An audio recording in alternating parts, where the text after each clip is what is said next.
大家好，欢迎来到农村美食课堂。本期视频主要讲解虾米肉糕商业加工方法。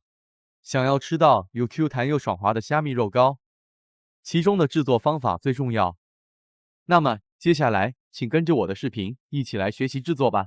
首先要准备好干净的虾米胡椒粉，还有细盐。接着把虾米和细盐这些配料一起放入盘中。把准备好的肉浆适当的放入盘中，一起搅拌均匀。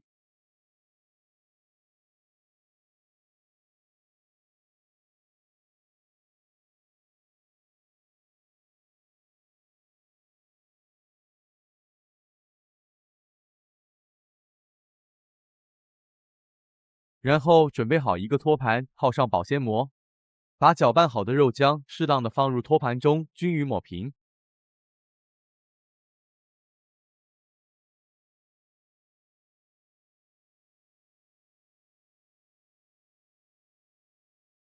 锅里放入适当的水，把抹平的肉浆依次叠放在锅内，然后盖上锅盖，水开后中小火蒸煮30分钟即可。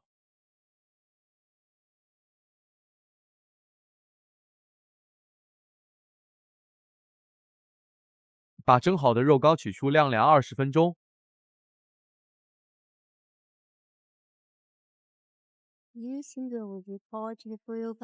接着把凉凉的肉糕倒出托盘，切成适当的大小即可。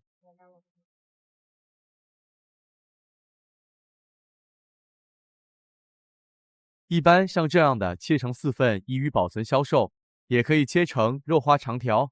像这样的成品又 Q 又弹又爽滑，非常好。本期视频就讲解到这里，欢迎继续观看更多教程，我们下期再见。